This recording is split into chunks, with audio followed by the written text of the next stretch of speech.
Dude, man, I appreciate you coming out this weekend. Thanks, man. Yeah, it was a lot of It's fun. been a pleasure. Having you out essentially to come in and teach on ads. Really just give you the open playbook. I mean, just come in here and teach whatever you want. Yeah. Obviously, whatever you're doing, it's working. A lot of people are benefiting from it. So, tell me, as somebody that's, what do you do? Who is your ideal client? Yeah, so our ideal client is personal trainers, people who are certified, people who have knowledge for fitness, people who have dedicated their life to fitness and they want to help people, but they don't have the business skills because they spend all their time learning about fitness and nutrition. And now they're either working at a gym, they're looking at career opportunities, and they realize, damn, I actually can't get paid that much for these skills because, corporate gym industry just absolutely abuses personal trainers. Mm-hmm. So really, I feel like the only way to be successful as a personal trainer is to start your own business. But they don't teach you that anywhere in the fitness path, in college, in the certifications, or anything like that. So I come in and I teach them those skills so they can benefit and actually live a good life. I think that's so funny to say that because in college, I'm going to school to get a marketing degree. I talked to a personal trainer doing that, and I'm like, oh no, what a terrible idea. Yeah. Because you're going to learn about PR and TV ads and all this old stuff I remember, that's irrelevant. I never went to a four-year school. I never, but I lived across the street from SDSU, and me and my friend used to sit in on a bunch of classes just for fun.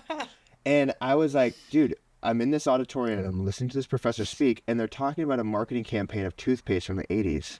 I'm like, people are paying money to learn about this? I can literally watch this on YouTube. And it has no applicable skill to what's going on in the social media world in today's day and age. It was insane. I graduated with a business management degree. It's still inside physical education. So it was a PE degree. Yeah. But I couldn't teach PE. But it was just more advanced, but also couldn't teach anything. Yeah.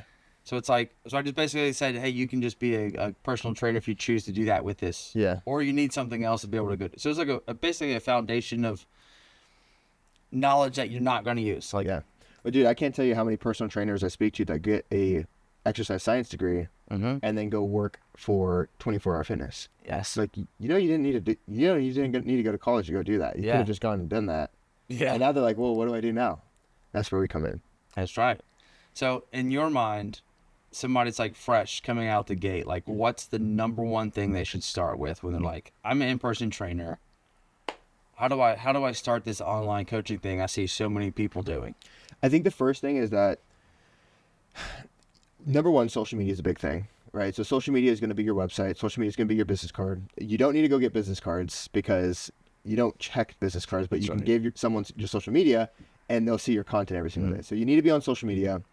The other thing too is you should really develop your interpersonal communication skills. Learn how to talk to people because sales is going to be huge. The best fitness coaches in the space are also the best salesmen.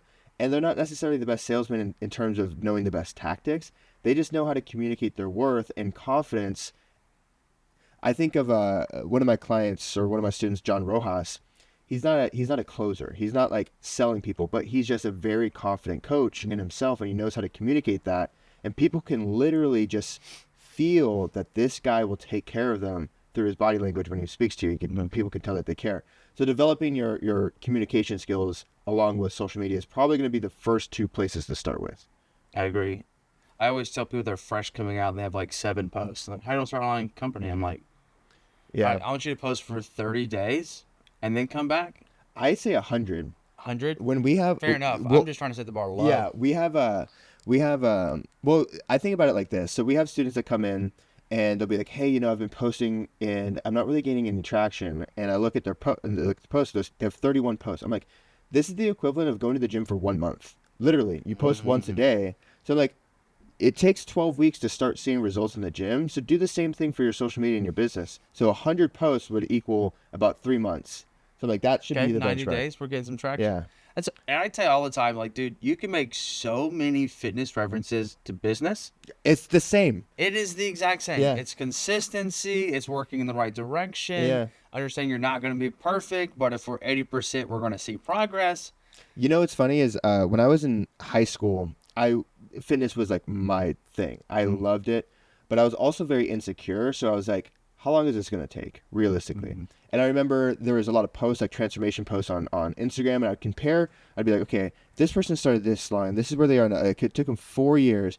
And all of my favorite influencers at the time, I had figured out how long it took them to build the physique that I want. And on average, it was about 4 years. I'm like, okay, I can dedicate 4 years of this and build the physique that I want. That's how long it's going to take. And funnily enough, that's about how long it took for my business to do the same thing. I started in the online business space in 2014 after I graduated high school. And it wasn't until 2018 where things actually started to click and get momentum. So I'm like, that is literally a direct parallel to how long it takes in fitness to build an impressive physique. Probably going to take about 4 years for you to build an impressive business too. It's funny you say that. So I just had an epiphany that I've never thought, how long is it going to take me to achieve something? I've always said, how hard do I have to work and what do I need to do to get there? Because the time to me is like almost irrelevant, but at the same time, I also heard a phrase that said, it's really easy to make $1 million.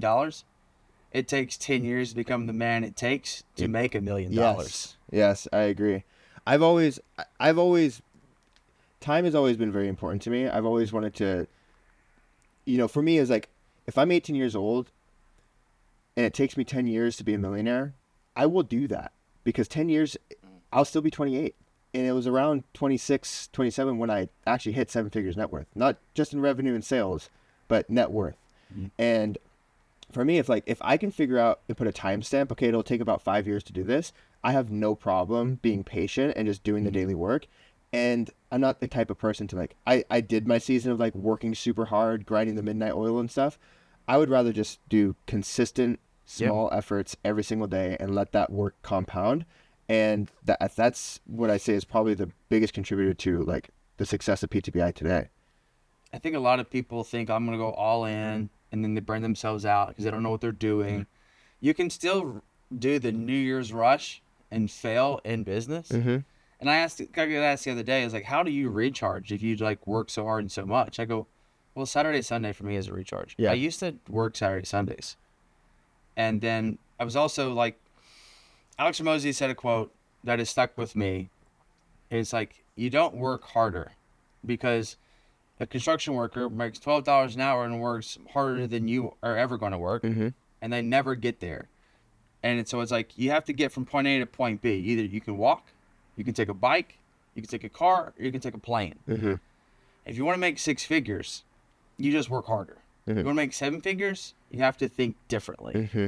And so for me at this point, it's thinking bigger picture, right? Even for me, bigger picture is working with you is a way to think bigger picture, thinking I'm just going to do it all on my own. It's no, you're not. Mm-hmm. You're not going to get to where you want to go without having strategic partnerships as a channel, without having YouTube, without having Instagram versus I'm just going to do one thing really hard and really well. It's you're never going to get to an 8-figure company doing that type of thing, Yeah. So to be able to understand your time window and for you to be able to foresee it at such a young age, when did you make 6 figures? The first time you made 6 figures? I think I was 23. 23. Yeah. I was 29 years old. That was 6 years ago. Damn. Yeah. I was 23 and I never got a real job. I went straight from bussing tables to 6 figures online. The only job I ever had was working for Shreds. That's 2.5 years. And I was the 9th employee, so I wouldn't even say it's a real job. Yeah, because you're still figuring it out. It's still a startup, right? I have never waited tables. I have never been a bartender, this, that, whatever, never worked retail. So I don't know what it's like, one, to have employees. Yeah. Or manage people, or what structure looks like. So I've been just grinding as a personal trainer and trying to make things work in the online world for a decade before I make 6 figures. And people give up quick. And I'm just I think that's the time window for me though. It's I don't know how long it's going to take, but I'm just going to keep working hard until it happens. I also think on the other side of it too, it's not so much about for me, and I think that you could probably relate to this as well. For me, it's less so much about how do I do this thing to hit 6 figures or how do I do this thing to hit 7 figures? It's more so, how do I do this thing so I don't have to go do that over there? That's where it was for me. It was I don't want to get a job. I don't want to go do this. So how do I make this work so I don't have to go do that. And it was fear driven that kept me in it rather than chasing like, how do I make 6 figures? How do I make 7 figures? It was more so, how can I keep this party going so I don't have someone tapping on my shoulder say, hey, party's over, you got to go. Like, you got to go get a job. Interesting. You know what it is? I think this is, and I'm asking you a sec.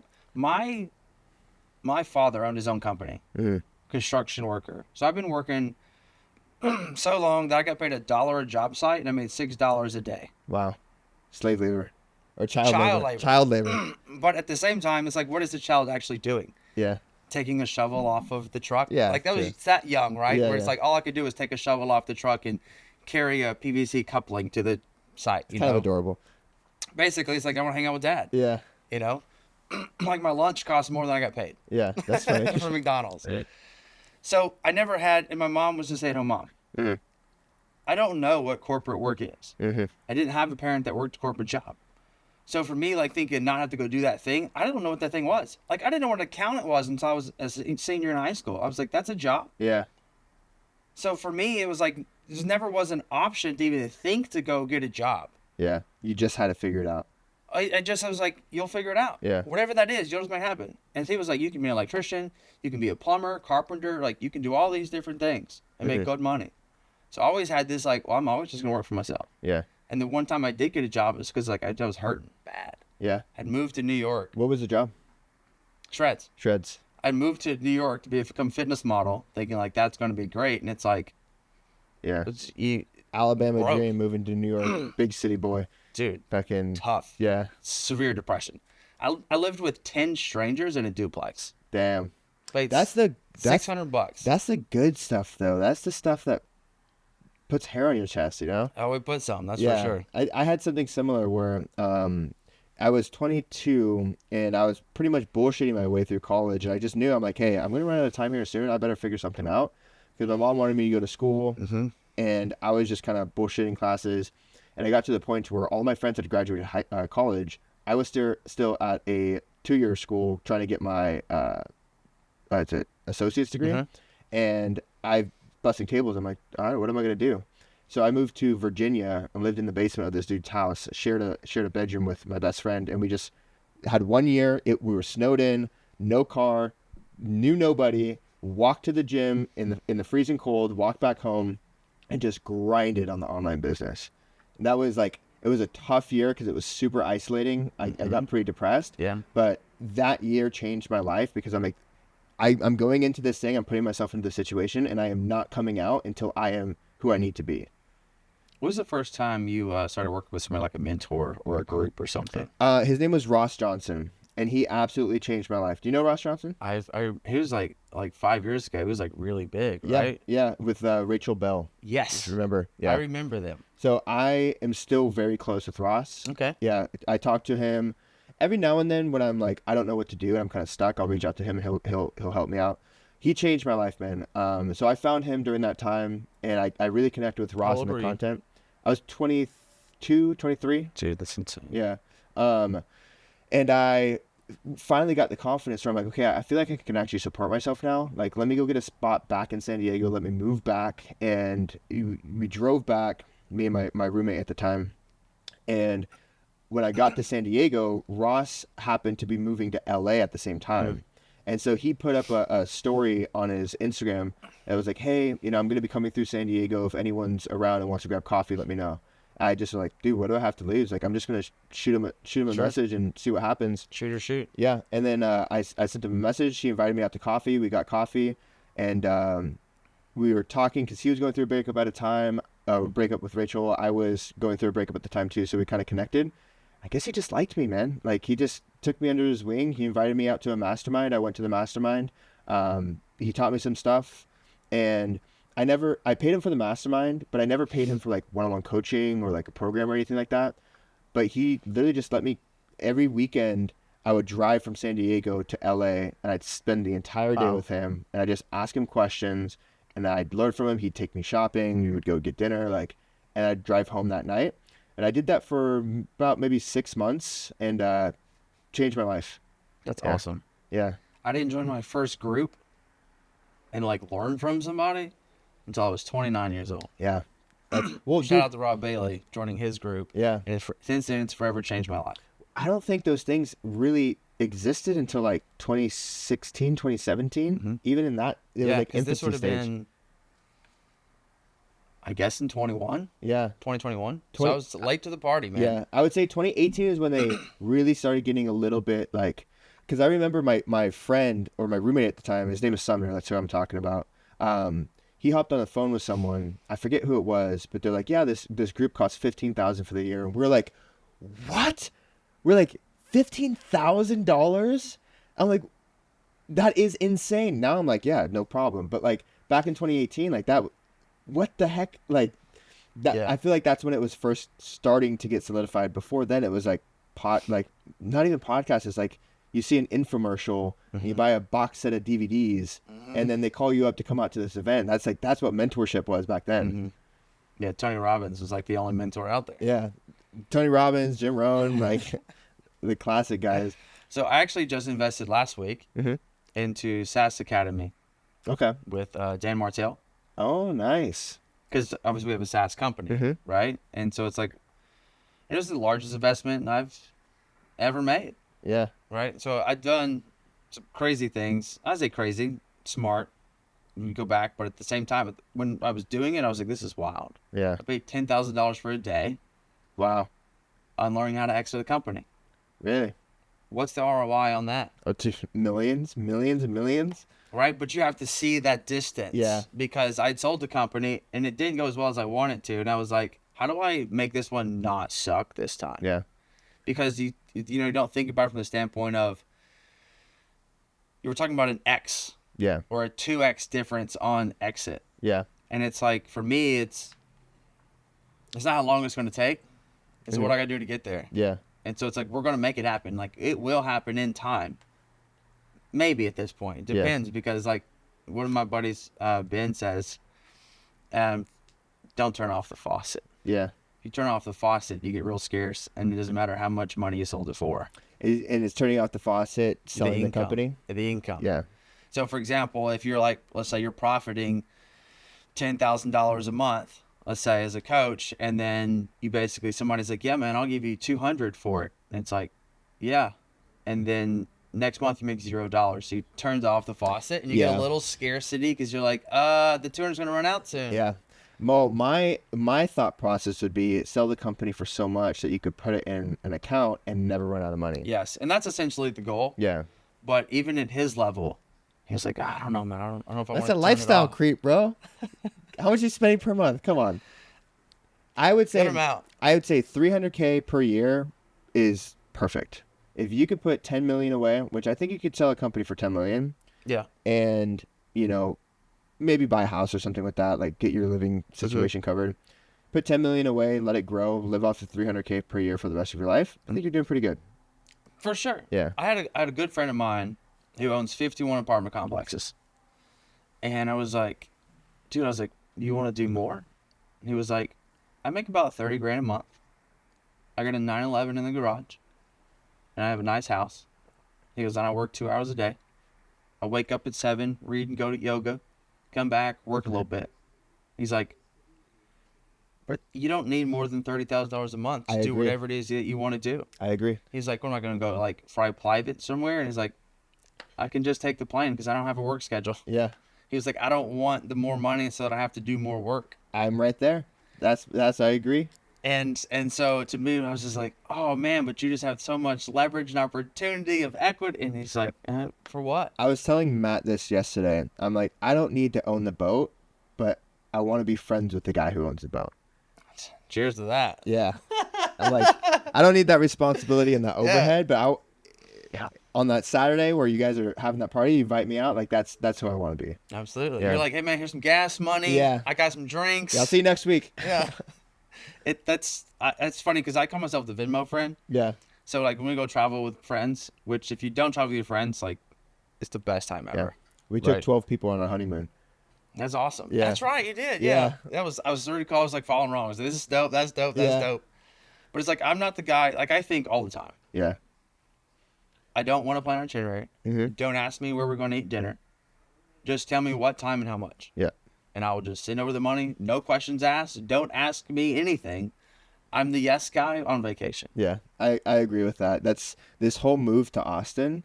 I gave my wife my credit card and I said, I will pay for everything, but I want to fall asleep in Vegas and I want to wake up in Austin.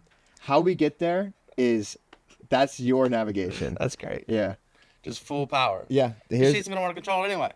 And I don't have the time and I don't want to deal with the logistics and all that kind of stuff. And that's something that she enjoys too. So yeah, like the whole U-Haul truck, yeah, and this, that, whatever. Just put it on the credit card. One of the things that I plan on trying to do this year is actually get just a true personal assistant. Yeah. Yeah. Just like handles anything and everything. They used to make the joke like, I schedule a haircut. I don't have to have a haircut anymore. Yeah. But it's like, why am I calling this place or why am I emailing or texting and this? It's just like, hey, do all these things. Like, just get that handled. Wow. Because sometimes, as somebody that's like really busy or entrepreneur, what you're actually, there's things you want to do that are like little, but you're like, you forget. It's not that they're important. Yeah. You just have so many things that you're going to forget something. Yeah, like schedule like a car detail or... It's a car detail, or it's like, hey, I want to get flowers for this person. And you think that's a good idea, but we don't execute because we don't have the time. Yeah. Versus like, hey, can you send Sarah flowers? Thanks. And that's such a good ROI on your money too, to be able to get that stuff done. Yeah. And just know the productivity just goes through the roof. Most people think you gotta hire somebody like full time. Like, I gotta be beside me. And it's like they don't. No. But every time you take a mental note, you can easily just like write that down somewhere. I mean, it's just like low bar here, but like if you shared it in a notes folder, if somebody else was on that, and it's like a note, and you just copy paste this whatever, Yeah. and then it gets just easily they do it and check it off as done. Yeah. Well, let me know how that goes, man. I'm looking forward to it. Yeah. I'm looking forward to it. It's obviously I know Dan and their group is gonna be like, you don't have a personal assistant. You still check your emails. I think for me, there's a level of imposter syndrome, being like, am I ready for a person? Like, am I that? He am says I that it's level? the first hire. Yeah. Don't hire a closer. I read a book. I read his book. Buy back your time. Yeah. Yeah. And I thought that was great, but still, I don't know why. I struggled with it. I want to go back and read it now that I'm like, just a little bit higher up in the business to see like what little nuggets did I miss, thinking like I'm not ready for that. Yeah. Because everybody thinks I'm not ready to invest into this. Yeah. I'm not ready to invest in that. I don't know why it seems such a scary step. It is. It's not an abundance mindset. Yeah. But also too, there's the catch-22. The person that buys all the things but does nothing with it. Yeah. They just like invest, and don't take action. And you can invest like more than just money. Like, investing all your time in watching YouTube trainings, not a great idea. Dude, there's a great thing that Maureen was talking about on her speech. Shout out Maureen, about how eventually you just need to put the books down. Yep. And dude, I'm reading Harry Potter right now. Like, so funny. I haven't read a self-help book. I haven't watched like any tactical YouTube videos probably in like a year, maybe more than that. Yeah. So it's funny you say that because I go through spurts. Yeah. And every time I read a book, I instantly get something from it and put it into play. Like a tactic for the business. Like I read SaaS Academy, Software as a Science. Software as a Science is great. Have you read it? No, but that's a great name. It's a great play on SaaS. Yeah. This is genius. Yeah. Dan's a pretty smart guy. I read it and instantly it became a requirement for every employee. Instantly, I have a notes in my phone full of this like idea, and it's like implementing. Finish. And so at this point, we now have a better structure from reading the book. It's any book, right? Any book that I read, I implement something. This one just speaks to me because I have a SaaS company. Yeah. Versus like if you read as a coach, you read a book that's how to be a better online coach, you're just going to get idea after idea, right? So it speaks directly to me as I do a client, but it's understanding like all these little things. So for me, when I travel, it's a plethora of ideas that I get in my head. And anytime I read a book, they're not consistent. I don't read a book consistently. Yeah. But I do get something from each one. And I think that's why they say, hey, you should read. Yeah, 100%. I think there's a point of diminishing returns. What I was going to say is like, I think the reason why you got so much out of that book is because Dan Martell is just a genius. Yeah. Like, and his book, like, I read his book and I felt really dumb because I happened to cross paths with him and we sat at the same table for dinner one night. And I didn't read his book. His book was literally on my like nightstand. I have a book of upcoming books and it was next in queue and I hadn't read it. So I'm like, I know I'm missing out opportunity here. Do you like to read or are you more of an audio? Oh, I don't do any audio. Oh, I only can do audio. I love reading. I love having a physical book. Yeah. I just don't think I'm intelligent enough to do it. Yeah. My comprehension ADD makes it to where it's just so difficult. I get through a page and I'm like, oh, what was that last two? Yeah. Because I get an idea and as I'm seeing words, I'm thinking about the idea that it just told me. Yeah. So I can't like really focus in on it, at least not for more than like 3 pages at a time. Yeah. With audio, I guess growing up from my dad too, like just there was no training other than just like watch and listen. Yeah. And so I can just listen, put things out, but reading's tough. See, for me, it's like if I had the choice of, if I'm putting something in my ears, I have the choice between an audio or music. I'm always going to go music. I listen to a lot of music every single day. Yeah. Surprisingly, Paul is the same way. Dude, to be honest, I'm probably like the most successful, least productive person you've ever met. Dude, I had to give you props. Going through, your speech was great. Thank you. Your funnel, Amazing. Thank you. amazing. Just the cleanliness of it, the VSL was awesome. Here's a beautiful thing that people need to do. You like, from my perspective, you know, I'm a funnel hacker at this point, right? Like, what are you doing? How are you doing it? It's not the video, but it's like break down the video. Like, what did you say? Why you said it? And what are the frameworks in which you're doing? And I watched it and I was like, oh, this is like good as Russell Brunson. Like, this is really good. Yeah. And I was thoroughly impressed. And I was like, Thanks, man. damn, I need that for me. Yeah. Thanks, bro. I spent a lot of money on mentors for ads and funnels. I worked with Ravi Abuvala. Are you familiar with Ravi? I probably had to see his face. He runs Scaling with Systems. He's at Miami. Yes. Yeah. Yeah, of course. Yeah. I worked with him for a year. Really? Okay. Yeah. Highly recommend working with Ravi. I got a lot from him. And then I worked with Cole Gordon's team for a year. Yeah. And I almost pulled the trigger on that, but I didn't. yeah, I mean, they were great. They were both really, really A plus companies. Ravi taught me DM ads, and then Cole's team taught me the VSL. Short form funnel. Yeah. The issue is this is advice for anybody in the online space, is that when you join a mentorship program, you have to take bits and pieces of what they teach you and make it your own. Yes. If you copy exactly the script word for word that they're running, that they give you as a template, it's not going to work because it's not authentic to you. Yeah. So the reason why we struggled so much with our VSL is that Cole's team taught me how to build the systems and how to build the automation. There's some things I tweaked here and there, but I was running their scripts for the ads and I was running their scripts for the VSL. And I was running their scripts for like the landing page and stuff like that. And it just wasn't hitting the way that we needed to. And I said, you know what? I'm just going to write this the way that I would write it. I'm going to speak in the ads the way that I would speak. I'm not going to say these like, you know, catchphrases and these hooks and all these crazy things. I'm just going to turn the camera on. I'm going to say what I know I need to say and say it as authentically as if I'm speaking to someone on the phone. And the funnel has been blowing up. So the biggest thing is like taking bits and pieces from mentors, but then you have to make it your own thing. So it wasn't until like I redid it all myself that it finally started catching momentum. I was like, again, thoroughly impressed. Like, it was awesome.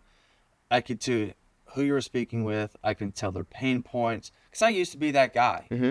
Right? I used to be the personal trainer. It's, you know, at 18 to 22 years old. Mm-hmm. And it was just like, yep.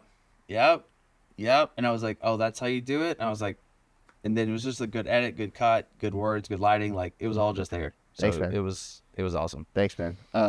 Yeah, I think we booked 9 calls yesterday. That's awesome. Booked on the calendar Yeah. for today and tomorrow and Tuesday. And That's I was awesome. hanging out with you guys all day. Yeah. Isn't it nice when you have a good team in place? Dude, I I honestly say that if any of my team members like up and left, I don't know if I'd continue with the business because I love the team so much that it's like it's irreplaceable. You know, I'd probably do something different because I'm having so much fun with my team and they're all so great. How many team members you got? I think I have around 9 to 10. Okay. I have 2 DM setters. I have 3 closers. That's 5. I have 2 full-time success managers, and then I have Yush, and then I have a VA, and then I have one other coach that does like group coaching calls for mindset. So it's about 10, and then myself is 11. Yeah. I'm at 10 as well. Yeah. At least 10 like employees, because we have also like, since we have state place setters and VAs. I'm not going to count those as employees, but I count them. well, that's the case. I have a lot more. Yeah. Not they don't work for me, but they are working Oh, for it's like an me. agency. Yeah, so yeah. I basically will place a setter over here in somebody's account, but technically I pay them and I get, so it's my employee Okay. To some degree. Yeah. Yeah. That makes sense. but I'm not going to count those. But yeah, 10 people. You know, the thing about it is like once you get to like 5 people, it's like now you're really churning. Yeah. Like it's going good. Yeah. And then each hire, it becomes just like, boom, just like that much more impactful Yeah. versus the first 5 are like needed, but it doesn't really like move the needle on the hire. Yeah. Yeah. It's like you really start to get this momentum to where like each employee that you have come on is now has a very specific task that gets 100% attention. Yeah. Versus those first 3 are like, hey, I need you to wear 6 hats. Yeah. And that basically means that everybody's going to get a 20% of the energy on that task because it's not your sole purpose and job. Yeah. That becomes the biggest thing. If you're doing everything in the business, expect it. If you do 2 things, expect it to be 50% each. Mm-hmm. What happens if that was 100%? When you start thinking that way, because I used to tell my buddy all the time, I was like, hey, man, I'm a jack of all trades. I do everything. I can do websites and emails and copy and all the things. And he was like, yeah, but you're a master in nothing. Yeah. And he's like, in time, like you have to become that. I was like, what if you hired all masters of one thing? It's like, now you have an army of killers versus just like people running around with pitchforks. Yeah. I agree, dude. I think my closers are way better at sales than I could ever be. Isn't that nice? And we get, we're so much more, like, we're closing at like almost a 40% closing rate on cold traffic because these guys are so good. Yeah. We're the same. We're right at 40. I was at 40. Steph was at 42% so far this month. I don't even remember my offer. That's how long it's been since I've taken a sales call. That's great. Yeah. Yeah. It's funny. Let's talk about offers for a second. Yeah. How many renditions have you been through? Of PTBI? Yeah. Here's the thing, man. So this is actually a testament to Will's speech too. We launched PTBI as a course during COVID. So I had an online business and I always loved business. I always loved learning about funnels. You know, when I was, starting my fitness coaching business, I was reading Russell Brunson's book. Mm-hmm. And then I got to a point to where I was looking at all of my competitors in the fitness space and they're talking about hormones, they're talking about gut health, they're talking about the science. And I'm like, I feel like an imposter because I don't care. I don't have that knowledge. I don't have that knowledge and I don't have the drive to seek it the out. desire either, yeah. And I'm like, I think I should make a switch. And so I sat with the idea for a little bit. And when COVID hit, I said, all right, we're locked up for 3 months or locked up for however long. And we're either the world's going to be destroyed and none of it's going to matter, or I take a risk and I build this product and it's all right. Where right? are you living at? I was living, dude, I had the best setup during COVID. We had just moved into this downtown apartment in San Diego. It was on the 32nd floor, and we had a unit that had a terrace, a private terrace. And so we had a view of the whole city. It was a great year because, we got to watch the riots from our balcony. People had like DJ. We had a DJ come out on our terrace one night, and like everyone came out on their balconies and were like shining lights and stuff. That's awesome. There was like an air show one time, and then also too, one of my roommates he worked at a self-made training facility, and he was one of the managers there. So every day he'd come home, have a barbell, then you'd have a couple weights, then you'd have a couple dumbbells. And so we turned our terrace into a gym, and we would work out on the 32nd Venice floor. Beach out here. That was awesome, man. But during that time, I was building this course of everything that I knew about online business, and to teach, other personal trainers that I knew at the time how to transition online, because that was, they couldn't train clients. They didn't have any ways to make money. And I launched a course for $500. There was no mentorship, no coaching, no nothing. It was just a course. And I gave anyone who signed up lifetime access to whatever it was. And it was called the Personal Trainer's Business Course. And from there, I would get feedback. I'd add in new lessons. I'd have one-on-one calls with people just to kind of see what's missing, add in new lessons there. Then after that, I started doing one-on-one coaching. And I launched, you could either buy the course on its own, or you can work with me one-on-one for 12 weeks. I think I charged like $1,200 for 12 weeks of coaching. And I eventually got to a point to where I think I was charging $1,500 for 12 weeks of coaching, and I got up to 30 clients, 30 one-on-one clients with the course. I shut my fitness business down, and I was making about $30,000 to $40,000 a month. What happened was I would get on a call with my one-on-one clients and be like, yeah, I talked to, your other student, Jake. And I'm like, how do you know Jake? And they're like, oh, I saw you posted him on a story, and I reached out to him because we both work with you. I'm like, oh, it would be actually dope to just get you guys all in a container. So we started a Facebook group. That grew, and then I hired my first assistant coach who came in and took over all the one-on-one stuff. So that got me out of the one-on-one. And it was just a natural progression of like, okay, this is something that we could improve. This is something that we can improve. This is something we could improve. But the thing is, I never launched any other offers. It was just PTBI for 4 years, just PTBI. And I just kept making refinements until it got to the point where I was like, okay, I actually think that if I add more to this product, it will disservice our customers because it will distract them from the main thing. So we got to a point where I'm like, okay, PTBI is good. Like, it's just requires a little bit of maintenance. Now let me go work on the next thing, which is a program called Takeover, which is where we teach coaches how to scale with ads, build team members, things like that. And I worked on that, and I finally got that to a place to where, okay, I can step out. The coaching is fulfilled. Now I'm working on refining that product until it's as beautiful as it can be. But we got stuck from 2023 to now. It's over 2 years. We got stuck at $100,000 a month. We had a couple, it was about $100 to $200,000 a month. We had a couple big months over 200, but we've been stuck the whole year because our entire business model was front end sales. How do we get more front end sales? Everyone was getting lifetime access, so there was no retention, and we also didn't have a second product, an upsell. No ascension model. No ascension model at all.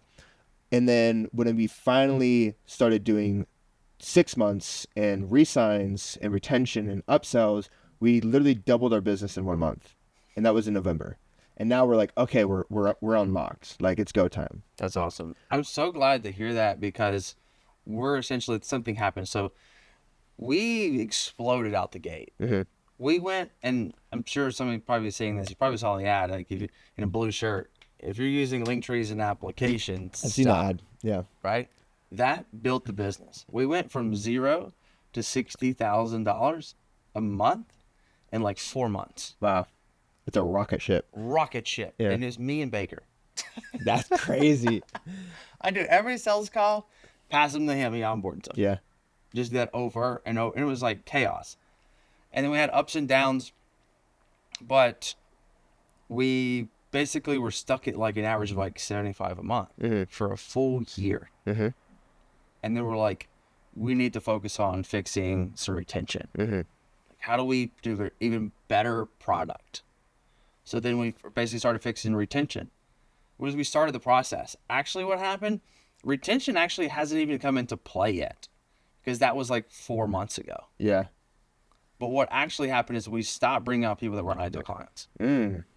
Oh, yeah. Baker did tell me about this. So we started, basically, this was like, hey, if like I don't think you're a good fit, I don't let you purchase even if you want to. Yeah. Because you're making it harder, because you're slowing us down. You're slowing me down because you're asking me too many basic, simple questions, because you're just not there yet. Yeah. Mentally. Yeah. Not in the business as far as like you're not making enough money. You don't have the mindset yet to be a business owner. Books. You're still a personal trainer. Yeah.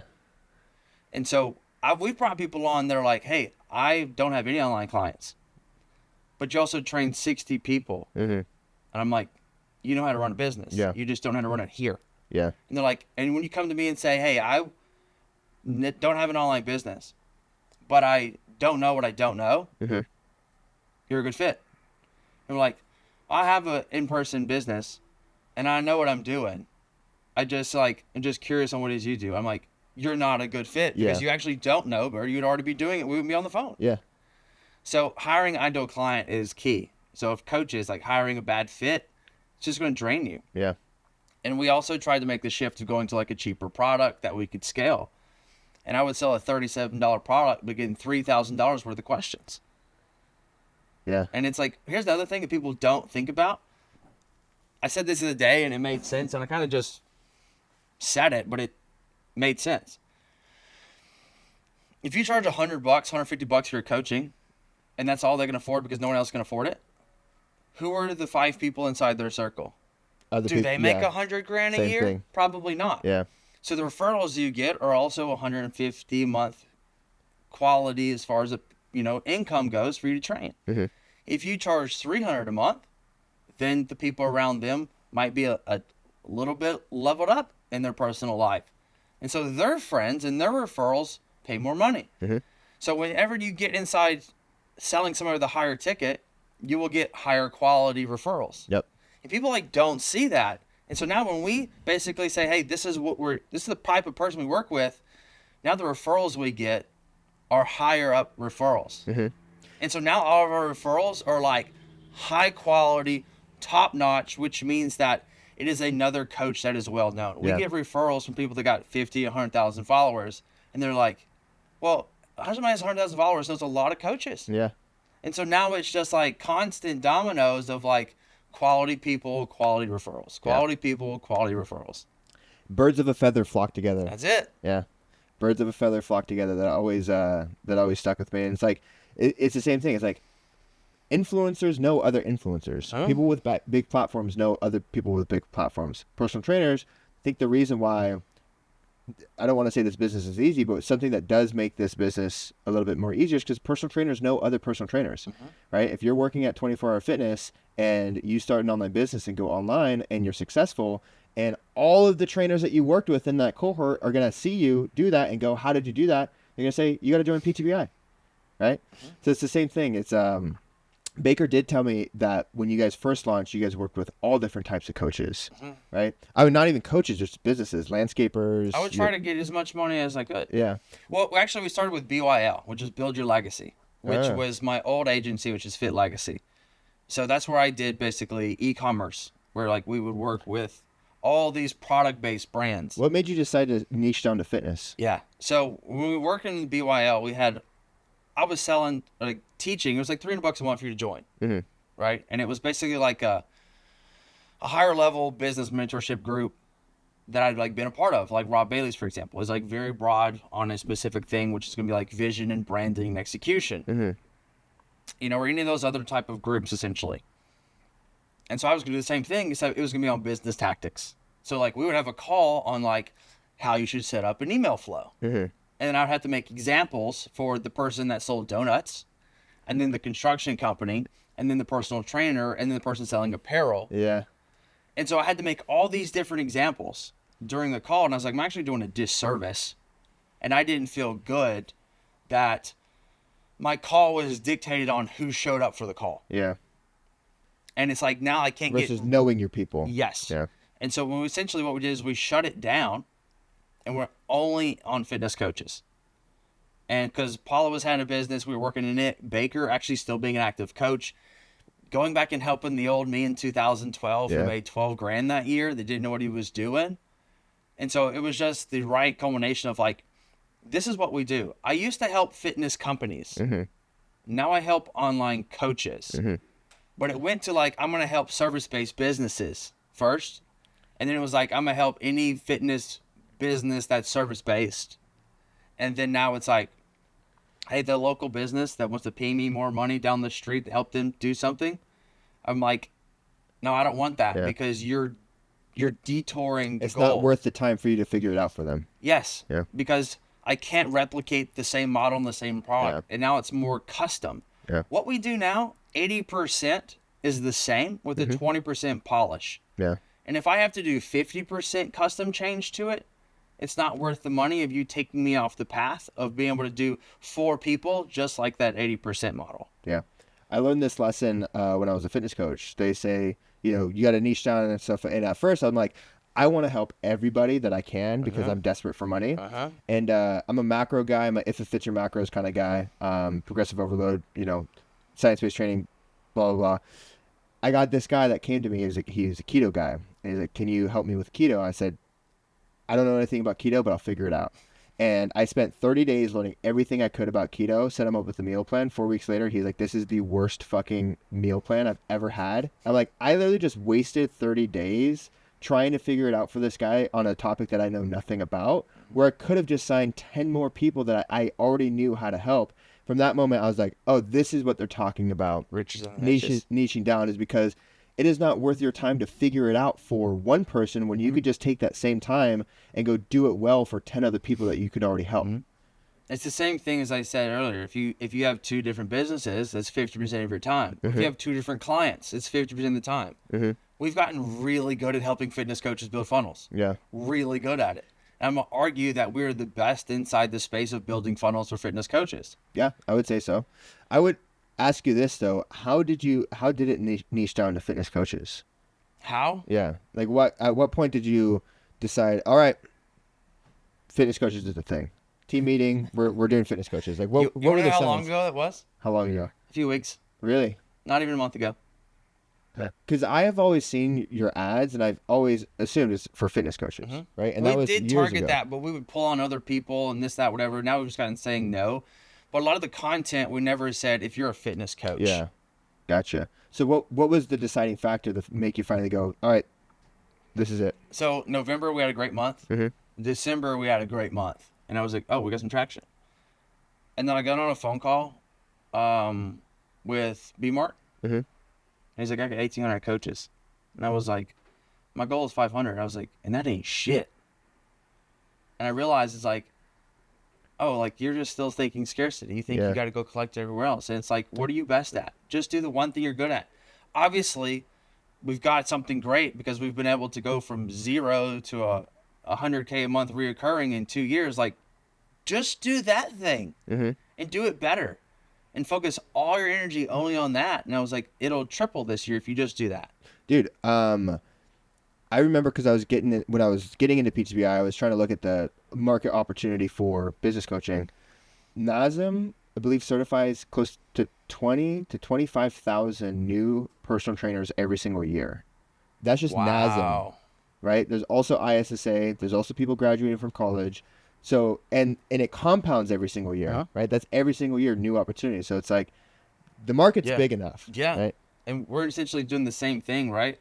Other way I kind of view it too is like, if he has that many people, right? And then like you have your amount of people, Will's got his amount of people. And for me, it's like, there's so many. And that's just in the United States. Right. So for me as a software company, it's like, having strategic partnerships, it's like, I don't have to go do it all myself. I just got to create a really good product that strategic partner loves for their people. 'Cause it's a win-win. And then I do all the work and bring the leads to you. Right. Yeah. And so it's an acquisition model that's obviously nice for me. Not that I'm trying to cut off my faucet and bring you my own, right? Yeah. But the real beautiful piece about, partnerships, because you should definitely get partnerships inside your coaching business, is that my thing is I didn't have to acquire the customer. Your thing is you don't have to do the work nor focus on building it outside of your lane. And your coach is successful. And why are they successful? Because you told them to get the software that helped them do it. So it is a win-win-win situation to where the real impact is how many lives are actually being changed by that coach being able to acquire more people. Yeah. That's the real impact that we're putting on this world. That's powerful stuff, man. And I usually don't think that way, but my team, I was like hiring for culture and they're like, what's our impact? Yeah. I'm like, well, we're helping people make money. And he was like, well, how many clients does the average person work with? So if the average coach, let's say, made $6,000 a month, Yeah. right, average. Well, let's say that's 20 clients at $300 a piece. That's 20 clients times, let's say you have 200. 200. Yeah. 200 coaches. right? So that's, I don't even know the math on I can't. 200. I'm not the guy here. I got his phone right here. Yeah, what is that? We have 200 times 20. 200 times 20. 4,000. 4,000. Now do another number here. 4,000 times 2.7, which is the average household, I think, in the United States. 10,000. So every month, we're affecting 10,000 lives. Because it's not just the end user of the diet that's received, it's the family around them. Yeah. That's actually really crazy. Right? So for my 200 people, we're helping 10,000 people. Yeah. And you look at it like that, it's like, it's not really difficult to change 100 million lives. Yeah. It just takes a little bit of time. Yeah. That is powerful stuff. And then once you start to really think about that, it's like, okay, let's talk about childhood obesity. Mm-hmm. Let's talk about that by 2030, 70% of the population is going to be overweight. What are you doing about it? Are you training one person? Or are you actually trying to make a real impact? So stop seeing it as in like, it's just a one piece, because it's like, it's not. It's a ripple effect. It is. Yeah. Because everybody's around me is going to learn something about business. He doesn't necessarily have to pay me to learn that, because I'm going to like help and want to educate and like continue to teach, right? Because across the board, just being around. And so as trainers, like, you got to talk, and the more people you help, it actually becomes bigger and bigger and bigger. So it's pretty neat to be able to be a part of something big. And that's essentially what we're trying to actually go after, is like, at the end of the day, we're going to have a number on like, how many people are we actually affecting, and what does that look like? And for us to be able to niche down and be like, okay, so that's the mission. Mm-hmm. Focus on that. Not helping this company do this down the street, and not helping this apparel company, and not helping this dentist office. Was like, how do we actually make an impact where it hurts the most? And it's like fighting this obesity pandemic. I love that you have so much history in the fitness industry doing a ton of different things, and you have landed on something I feel personally that makes the most impact in the fitness industry. And it's cool that like, even you had all these detours, you've always come back to the fitness industry, which is cool. Yeah, I think it started in the fitness because I love bodybuilding. Yeah. Like, I wanted to turn pro. Like, I went all in on that, I heard you were a 212 guy. A 212 guy? Yeah. Not quite. The rumors, man. Your reputation exceeds you. So, the legend of Mike Crowson. That's funny. No, I'm a book novel guy. That's really how it all started. That was hilarious, man. When you put that didn't see that coming, did No, you? did not. No, at all. Yeah, Fabio. I got up to about 260 and like trying to become this IFBB pro. Thought that was the journey. Like, I made it if I could do that. Well, back then that's all there was. Is Yeah. you bodybuild, you get on the cover of a magazine, you get a sponsorship. That was success in I the was like, fitness I was industry. trying to get $500 worth of protein every month. So I want a free pre-workout. Give me some Explode. I wanted a Gymshark membership or a Gymshark sponsorship. That's all I wanted. That's funny. That's I it. never went down that route because it was like that wasn't part of like bodybuilding. Yeah. Well, you're a little bit older. I think for me, when I came in 16, 17 years old, Gymshark just launched. So that was my impression of. That was like my first imprint. That was the thing. Yeah. Now, obviously, like Young LA being a big part of that now. Yeah. Right? Or like, I want to be a part of Rise was the muscle tech of my days. Yeah. Yeah. You know what I mean? And it's funny because it's like, not only like do I understand the business, but like, oh, I helped start that. Yeah. That's which cool. is still weird. Yeah. To some degree. Well, it's weird because I knew it was Coffee Over Cardio, right? Coffee Over Cardio was the other brand I had. Yeah. I knew both of those brands. Megan. Well, yeah, you did send it to Megan. Yeah. Were you there at the time when you were sending it to Megan? So I co-founded both of them from the very beginning. Yeah. But you sold Coffee Over Cardio, I did. right? I sold it in 2023. Okay, but so you were a part of it when you were sending it to Megan. Yes. Were you? Was it like a social media manager that was sending it to her, or was that you? So I would have people reach out to people, right, and start the conversation, or it would have been my my ex-partner. She would do it. Like, we'd have it where we had requirements. You have to reach out to so many people a day. Okay. Right. The beautiful thing about the coffee product we had was like I had no competition. Yeah. So you could be posting about supplements, and I just would send you coffee and it's free. Yeah. And you would post about it because it was free. Yeah. I also really pulled and leveraged like female owned, even though we were partners in. I was just behind the scenes operating it, like Will does. Yeah. And so this is actually the first company to where like I am Front facing. Yeah. And so with that, it was like a small female-owned coffee company that targeted women. And so people would be like, yeah, I'll post about it. It's like, and obviously it was a great product. And they're like, it's great. Yeah. We had 16,000 micro-influencers. Really? That's crazy. That's a lot, dude. That's a lot. It's how we essentially grew. And it's impressive that you have 16,000 micro-influencers and you remember Megan. Yeah. We had people from like what we call like more of like influencers where we would send product to, and the micro-influencers would have to like basically get a code and like pay. But we grew from there. But the thing about it is like people forget that like community is like really how you build something. Mm-hmm. And even for this business now that I'm currently doing, it's like everybody has some lever that can be pulled. Mm-hmm. It just doesn't help your company. And so it's like in the beginning, it's like you need some favors. Yeah. And then you can get to where you could pay somebody. Mm-hmm. In the beginning, like you can't pay everybody. So it's like, who can you just build a great relationship with?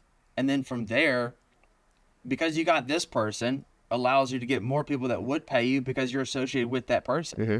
The problem is that a lot of influencers at this point think, well, like, just I want to be that person. Yeah. But influencers don't really sell that much stuff anymore. Yeah, they don't. Right? It's not 2016 where you can make a post and it was like commission. Yeah. Now it's just like views. Yeah. I'll give you one piece of advice coming from a business owner to all my coaches out there. If you have another company's handle tag in your bio, let me tell you why that's a requirement. And companies are not going to like it. I want to say this. But when you tag that company's handle in your bio, what that actually allows them to do is you click there, go to their page, they retarget the ads, forget that you're even existing, even though they came through your reel that got 10,000 views or 1 million views. They retarget and steal it from you because the average conversion is 3% on a website.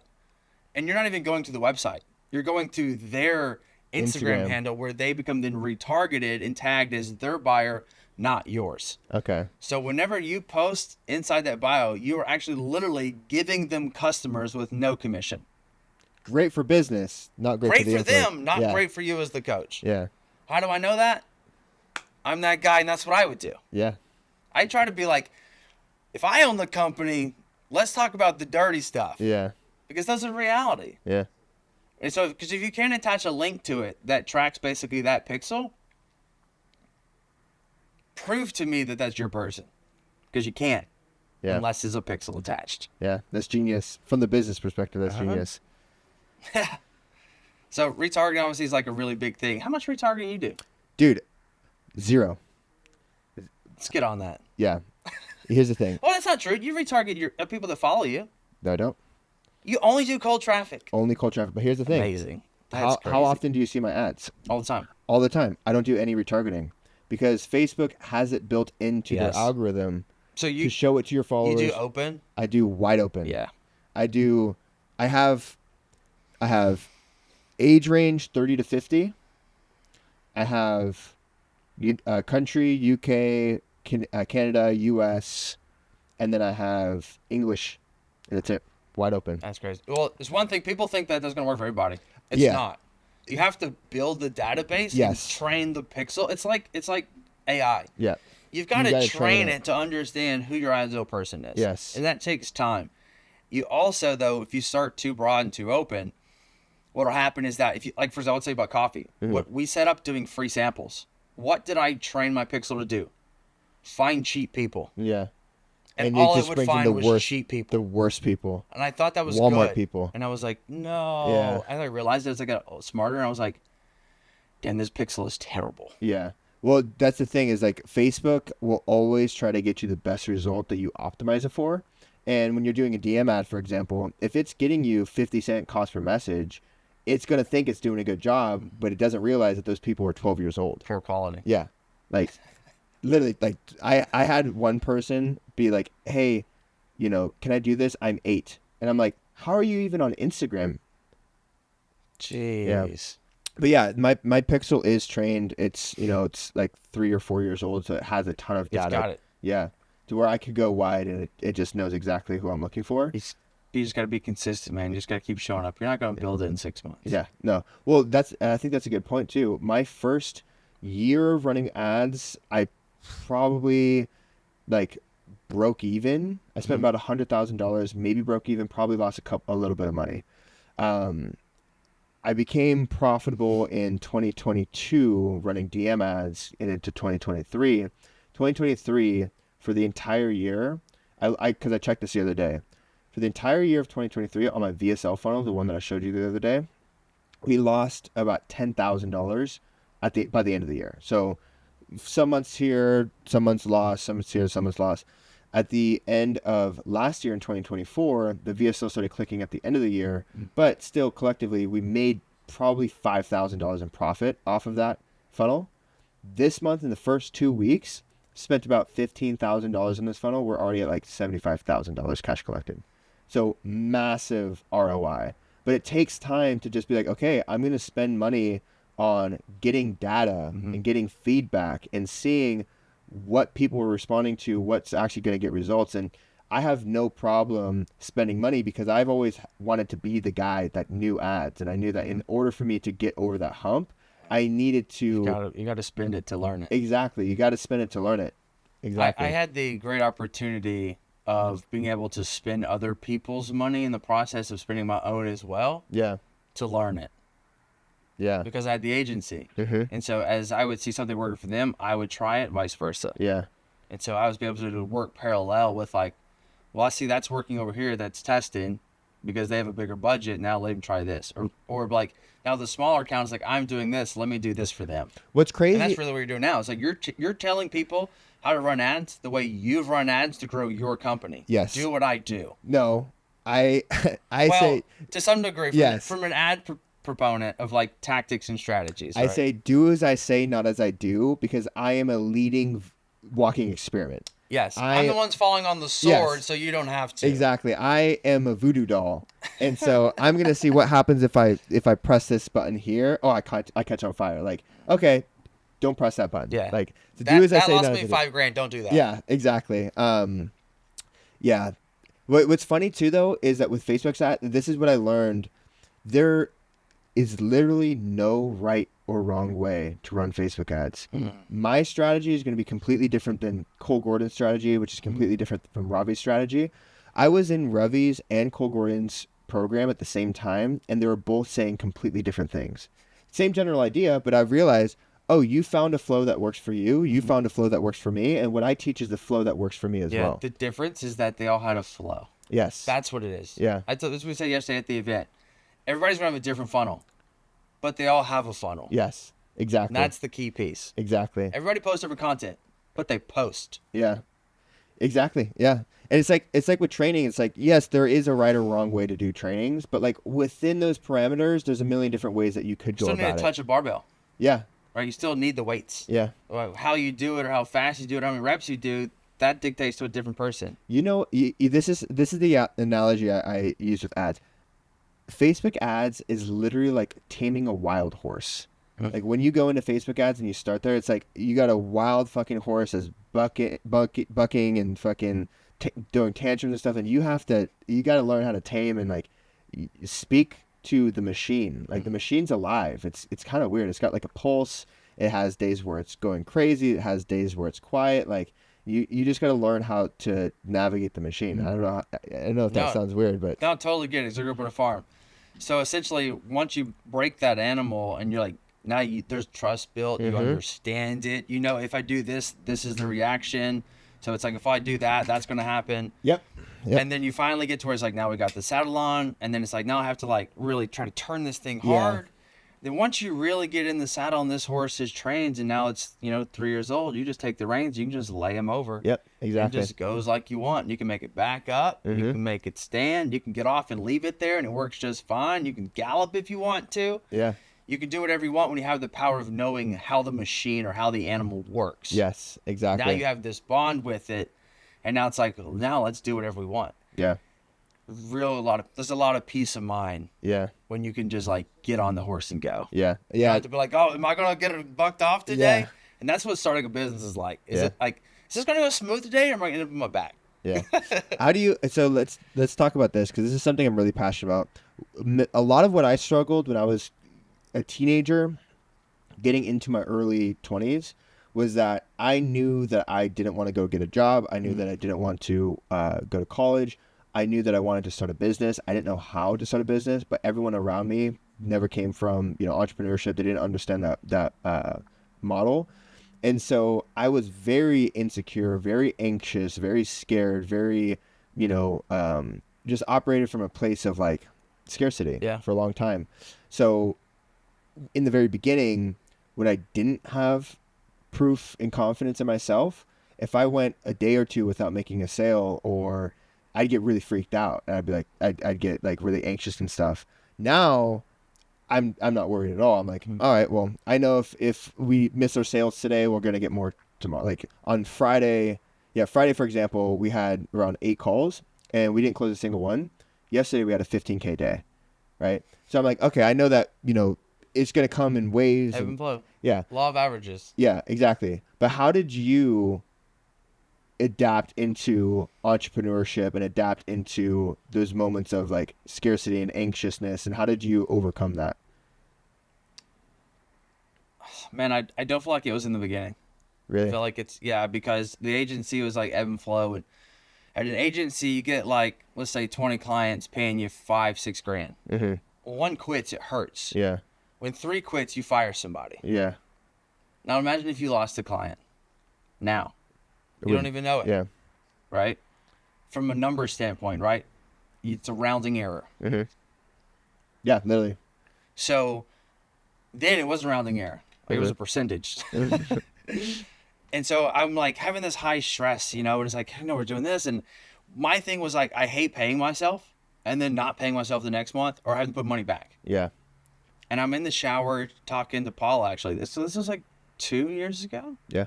I'm sitting there going, man, I was like, this is just so difficult. Like, I'm sick of it. And she was like, I was like, the paying myself and the non-reinvesting, I was like, that's where my anxiety comes from. Mm-hmm. Like, I finally realized it. She goes, well, that's entrepreneurship. And I was like, you're right. Yeah. It is going to ebb and flow. So stop paying myself, pay myself a consistent small amount of money and, like, let that be the base. Yeah. Give yourself peace of mind. Everything else is a bonus. Yep. And that became like the piece for me that was like, be consistent. Yeah. And now that the reoccurring business is still the same thing. I can pay myself more or less, but at the same time, it's like, but that creates the anxiety. So just keep it small and reward later. Did you not Keep give it yourself small. a consistent salary, like a consistent base, like pay Dude, yourself? for years I couldn't. Yeah, true. Because like I'd lose a client and then I would have to reinvest into coffee. So I had to take agency money back into coffee. I had to borrow money to put into coffee. Yeah. To pay for overhead or to pay for a big order because, if you've never owned an e-commerce brand or something that requires a product, like it's not profit. Yeah. Like if you run a 20% margin in an e-commerce brand, like you're kicking ass and taking names. Yeah. And if you have one pallet that makes a mistake or something happens, your month is gone. Yeah. You don't make any money that month. You lose money that month. Yeah. So it's really difficult from that nature, but it was just finding the consistency of just like having the small wins stay small, and then when the big wins happen, it's like that's a little extra. Yeah. That's not like expected or consistent. Get yourself a nice dinner, then stack it. Yeah. I think I came to, it was a conversation that I had with Ross about this because I was still anxious when I was working with Ross, and he told me one day, he's like, you haven't relaxed into entrepreneurship yet. I'm like, what do you mean by that? He said, you haven't spent enough time living this type of lifestyle to normalize it. It's not normal yet. And I pretty much created like a model or mantra for myself that like, as long as I can keep playing the game, I'm winning. Sometimes I lose money. Last year was not the best year for us. And there was months where I lost money. And I'm like, imagine spending 30 days working every day, busting your ass, and not making money. Like you lose money at the end of the month. But I always told myself, as long as I am doing what I love and I don't have to go do that over there, I'll take that any day. Right. I have this training partner. His name is Drew Favre. He's moving to Austin with us. And every day when we train, we tell ourselves, like, this is the dream. This is literally the dream. Mm-hmm. We're here on a Tuesday morning at 9 o'clock in the morning. Everyone's at work, and we're filming content. We're talking about life. We're talking about business. And then we're going to go home, and both of our wives and girlfriends are going to be there. And we're going to be able to hang out with them all day, take calls with clients that we enjoy working with. And I'm like, dude, we've already made it. Like, sure, you could have like a nicer car, this or that. I'm like, Sure. but this is the fucking life. Like, this is literally the dream. And we get to do this in our 20s. We have our whole life to do this. So once I realized that, like, that day-to-day, that perfect day has already been achieved, I'm not as stressed anymore because I don't feel like I need to get anywhere. So I'm like, if I make extra $5,000 this month or lose $5,000 this month, it doesn't really matter because there's nowhere I'm trying to get to. You know, that's just extra cash on top that I get to grow and into like an investment portfolio. So what is your goal?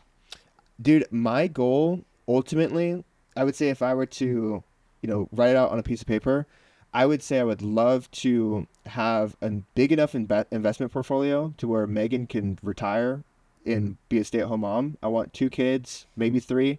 And I want to run PTBI as long as we're all still having fun, which we are still having fun.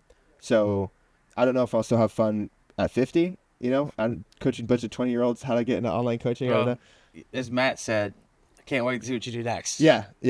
But yeah, so I think we have a good like 15-year runway before, we start thinking about something else. I think the next would be go up market. So instead of helping personal trainers start an online business, we help online businesses scale to 7 figures. Yeah. But I mean, we could do that now because I literally have my Yes. competitors, fitness business mentors asking me for advice. Like, dude, I can easily start coaching other coaches on how to build a 7-figure business, but I don't want to because I love working with fitness coaches. Yeah. You're still in the day and day of like, I'm that guy. Yeah, I love fitness coaches, man. They're fun. They know how to have fun. They know how to get shit done. They also know how to party. They're cool people, and I love working with them. That's awesome. So yeah, I think now the goal is to just keep doing what we're doing, keep having fun, stack some cash, eventually retire Megan, have a family, and give back to my parents. I want to spend more time with my parents, and but for the most part, I think I'm pretty good. That's awesome, man. Thanks, bro. That's awesome. I never did a very good job of goal setting. And that's part of something we're going to, obviously the event takes a lot of energy. Mm-hmm. But I feel like the last 30 days has been like really eye-opening for me. And so now that we have like more staff in the new office, like we're going to set a whole new tone. Yeah. It's like we're going to put those goals out there. And like my goal from my mentor, Ben, my goal is the coaches are not my employees. Or excuse me, my coaches are not who I work for. Mm-hmm. I work for my employees. Mm-hmm. So how do I make them successful, which then in turn will make me successful? Mm-hmm. And I read something that made a lot of sense. If you make other people rich, You will get be rich. wealthy. Yeah, Yep. you'll get rich. And so like my goal is like, how do I help you make more money and I'm the one paying you? Mm-hmm. Because if that's the case, it's inevitably that I make more money too. Yeah. So it's like, how do I make you happy and rich? Yeah. How do I make you happy and rich? What do you need to be happy and rich? Yeah. And that allows it to just simply grow, just investing into the team. Yeah. And I think that's the next level of like, once you hit like a 7-figure mark, and it's like, if you want to go up, that's how you team do and it. leadership. Yeah. I mean, it's no coincidence that a lot of these high level people, these high level CEOs, they're not talking about nitty gritty tactical stuff. All they talk about is team, culture, and leadership. I think that's I never really understood it. yeah. I was like, what are we talking about here? Work harder. Yeah. But if you've ever noticed that, like if you 100%. I see it now. yeah. Because I'm like in it. I'm like, oh, that makes sense. You do need culture. Yeah. Because I'm not the like, the frilly guy that's going on all the feelings and like team bonding. I'm not that guy. Yeah. But I see like, oh, but that's because I'm weird. But also, too, I think it's because when you're at a level where you have 10 employees, it's really easy for you to have a personal touch point with every single employee. Yeah. And so your culture is kind of you, like people, like your direct contacts will understand the culture, it doesn't have to be written out. But when you have a business that where you have a touch point, and then that touch point has a touch point, and then that touch point has a You touch lose point. it. That's where culture. One break, you lose it. That's where having a team branded culture that is adopted as a mentality comes into play, and I can understand it at a high level like that. But I think for where we're at, it's not the needle mover until we get to the point to where we have Layers. employees that we're like, wait, who is that person again? When did that person get hired? How long have they been working here? Like, that's when culture comes into play. Yeah. Well, dude, man, we wrap it up here. What'd you think about the event, Lead Summit? Loved it, man. Loved it. I really, I love that there was different perspectives on both plays. There was organic. I got to do the ads. Will did retention. Matt's talk was really good. It resonated very deeply with me, and it's just fun, man. Like I've thrown events myself, and I was telling you, she was like, would you ever want to do like an amphitheater type event? And I'm like, no, I wouldn't, because I know the amount of work that goes into just hosting an intimate event at a retreat, that I wouldn't want to do that for my own business, but I respect anyone who is able to pull it off, because I know how much work it takes. Yeah. And it was a great event. Like, the people were awesome. The speakers were really great. What do you think the biggest takeaway a coach that came got? I think the biggest takeaway, if I was a coach that came with a blank slate, is seeing, okay, there are multiple pathways to build a business. You can go the organic route, and you can go the paid route. You can take this route and that route. So I think that is that was probably going to be the biggest takeaway. And I try to plug in AR to my speech as much as possible too. The thing about it is, like, we don't need the plug, because what actually ends up happening is that all the things everybody talks about, again, it comes back to this is my funnel. Yeah. And they go, oh, I don't have a funnel. Yeah. Well, we're that guy. Yeah. I'm that guy. Yeah. Come talk to me. So, dude, I want to host something more intimate. And so this is going to be the first thing for people to see about it. I want to do something that's solely on ads. Oh, really? Oh, So you come in, and we have something super intimate, basically mastermind on ads. Yeah. And you basically, like, just do your thing. And I'm going to talk about all my stuff and just peel back the curtain. So I love talking about ads. I've done talks to Brian Mark's group. He's paid me to come speak and teach ads at his event and in his mastermind. And people are like, dude, why are you giving the competition your secret sauce? Like, I literally gave away my ads course, to all of the people. It's because I love talking about it. Yeah. I can't stop talking about it enough, dude. I love this stuff. I don't think there's a competition to it, because those that really enjoy it and actually want to use it, they want to come learn from you more anyway. Yeah. Yeah. There's abundance and scarcity. There's difference. So once you cross it, hey, man, I'm an open book. Take whatever it is you want. Yeah. That's what I'm going to speak at Go High Level you next are? month. Yeah. Really? That's really awesome. They asked me to come speak. No way. 2 years ago, I sat in the audience, and I was like, I'm going to be on that stage. I posted in the Facebook group saying I was looking for a Dallas employee. Mm-hmm. I got 175 active accounts at the time, and they reached me up and they go, you have 175 active. They hit me up and said, I'm looking for Mike Crowson. Really? And I was like, yeah, this is him. And they're like, we want you to see if you'd be interested to come speaking and get on an interview. Wow. So February, I'm going to speak at That's really cool. Where's Yeah. that at? here in Dallas. Their headquarters is here. Oh, easy. Yeah, it's Easy. just right down the road. Easy. That's awesome, man. But yeah, let me know anytime you need, bro. I'll be right down the street. 2.5 hours down the street, not too far. I'll be here Yeah, it's anytime you really need. awesome. Well, dude, I appreciate it, man. Of course, bro. Thanks, dude.